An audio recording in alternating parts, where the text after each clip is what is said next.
Pemirsa masih di Marga Review dan sebelum kita lanjutkan perbincangan, tim redaksi kami sudah merangkum beberapa informasi grafis dan mungkin saja bisa menjadi salah satu referensi untuk Anda. Langsung saja kita ke grafis yang pertama, kita akan coba lihat perkembangan kredit macet bank umum mulai dari 2015 sampai dengan 2019 dalam persentase di 2015 di 2,49%, 2016 di 2,93%, 2017 di 2,59, 2018 di 2,37, dan 2019 di 2,5%. Kita beralih ke grafis selanjutnya, kita akan coba lihat juga rasio kredit bermasalah saat pandemi dimulai hingga Agustus di 2020 pemirsa. Di mana di Maret di 2,77%, di April 2,89%. Mulai dari Maret sampai dengan Juli trennya terus mengalami peningkatan bisa dikatakan juga cukup signifikan. Di Agustus posisinya sama dengan Juli di 3,22%. Kita beralih ke grafis selanjutnya, kita akan coba lihat juga rasio NPL perbankan sejumlah bank dari 2019 dan 2020.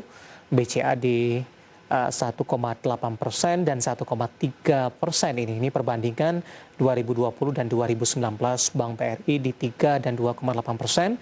Mandiri di 3,1 dan 2,3%, sementara BNI di 4,3 dan juga ada 2,3% ini. Rasio NPL perbankan sejumlah bank dan semoga bisa menjadi salah satu referensi untuk Anda. Kita lanjutkan kembali perbincangan bersama dengan Bapak David Sumual, Chief Economist PT Bank Sentral Asia. Pak David, kita lanjutkan kembali, Pak. Ya, baik. Ya, Anda melihat bagaimana upaya yang dilakukan oleh perbankan, Pak David, dalam meminimalisir peningkatan dari NPL ini? Ya, sepanjang 2020 kalau kita perhatikan banyak bank itu memupuk ya atau menambah biaya cadangan kerugian penurunan nilai atau sering disebut sebagai CKPN. Ya. Nah, reserve ini diperlukan karena kita lihat tren NAR-nya meningkat, ya, loan at risk-nya meningkat, juga NPL-nya juga meningkat. Tapi untuk tahun 2021 ini perkiraan saya ya kemungkinan untuk pencadangan itu tidak akan setinggi 2020 ya.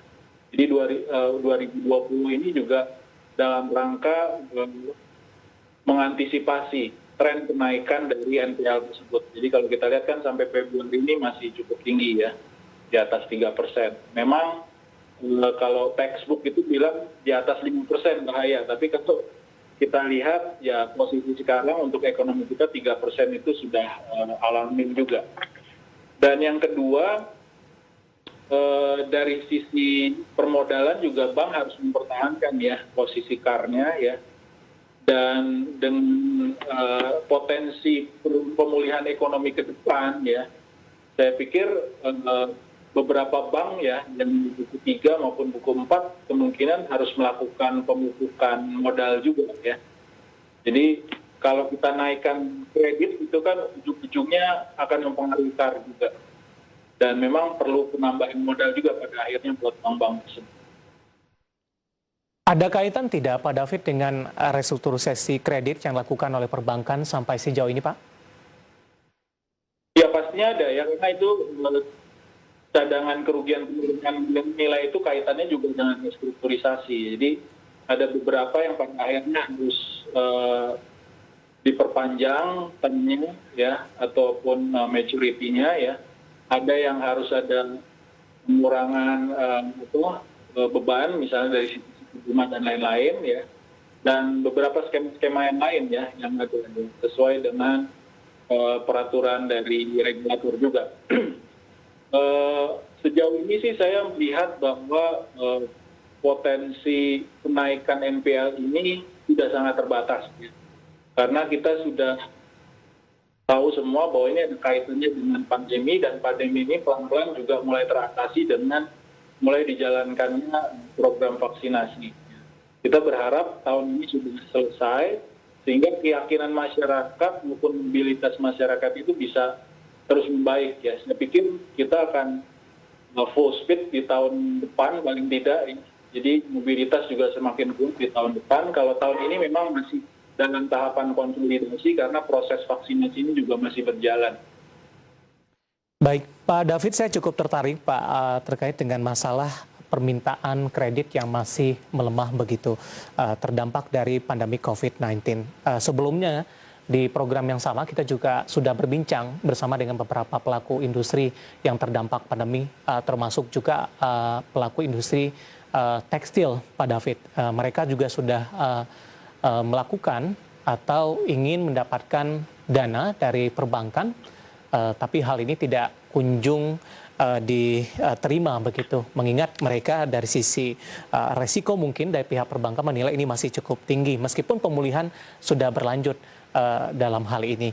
Bagaimana Anda melihat kondisi ini ketika permintaan kredit mengalami pelemahan, di mana perbankan ini membutuhkan permintaan kredit, tapi ketika permintaan itu datang, tapi ini berasal dari sektor yang terdampak, yang mungkin pertimbangan dari perbankan dari sisi risiko ke depannya masih cukup tinggi, sehingga ini tidak diterima mengingat risiko yang akan ada nantinya, Pak David. Ya, itu lagi-lagi kembali ke persoalan pandemi yang terjadi secara global ya. Jadi untuk beberapa komoditas atau produk tertentu memang kita lihat banyak perusahaan yang terganggu cash flow-nya ya, terganggu pembayarannya karena permintaan di sektor realnya juga yang menurun ya, bukan hanya di Indonesia tapi juga di negara-negara lain. Jadi beberapa produk kita ya pastinya ekspornya menurun. Kalau kita lihat dari angka ekspor kan kecenderungan menurun. Mulai ada sinyal-sinyal indikasi perbaikan di sektor komoditas ya. Kita lihat beberapa komoditas andalan kita, CPO, mineral itu mulai ada perbaikan permintaan. Dan ini biasanya wajar. Ini akan terjadi normalisasi setelah krisis itu biasanya dimulai dari sektor-sektor komoditas ini. Nah, kita berharap ini pelan-pelan mulai merembet ke sektor-sektor lain, termasuk juga yang disebut tadi sektor tekstil ya. Jadi peluang kita sangat besar, terutama dari sisi relokasi yang kemungkinan akan terjadi dari China ya. Jadi banyak pemain-pemain global itu yang sebenarnya ingin melakukan diversifikasi risiko juga ya, sekaligus juga mencari negara-negara yang berpotensi untuk pengembangan industri tekstil tersebut ya. Jadi dari sisi upah manufaktur di China juga kecenderungan meningkat ya, dan Indonesia punya peluang itu ya. Dan dari sisi geopolitik juga ada perubahan-perubahan mendasar yang memungkinkan kita juga ada peluang di sektor tersebut. Jadi saya pikir beberapa sektor ini tinggal menunggu waktu saja, Mas. Oke.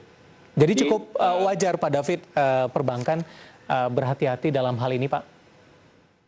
Ya, saya pikir akan melihat kondisi juga ya. Kalau kondisinya membaik, pasti akan, tidak semua di satu sektor itu semuanya jelek ya. Kita tidak bisa mengatakan bahwa satu sektor tertentu semua pemain di sektor tersebut itu akan terpengaruh. Mestinya ada beberapa yang masih berjalan cukup baik gitu ya. Kita bicara sektor yang paling terdampak misalnya apa sekarang? Maskapai penerbangan. Iya, pariwisata dan transportasi, Pak. Ya. Paling tidak beberapa pemain masih bisa jalan walaupun dalam kondisi minimal ya. Dan saya pikir tergantung juga kondisi keuangan masing-masing ya. Saya pikir beberapa perusahaan itu kondisi keuangannya juga masih cukup kuat ya, sehingga masih bisa menahan ya kondisi yang kita bisa katakan krisis sekarang ya secara global ya. Di tengah melemahnya permintaan kredit, Pak David, apakah benar sampai sejauh ini perbankan sedang mengalami kelebihan likuiditas, Pak David?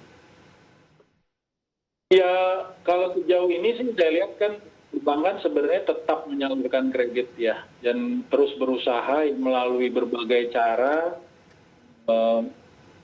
marketing digital, webinar, dan lain-lainnya itu coba diupayakan supaya permintaan kredit semakin pulih.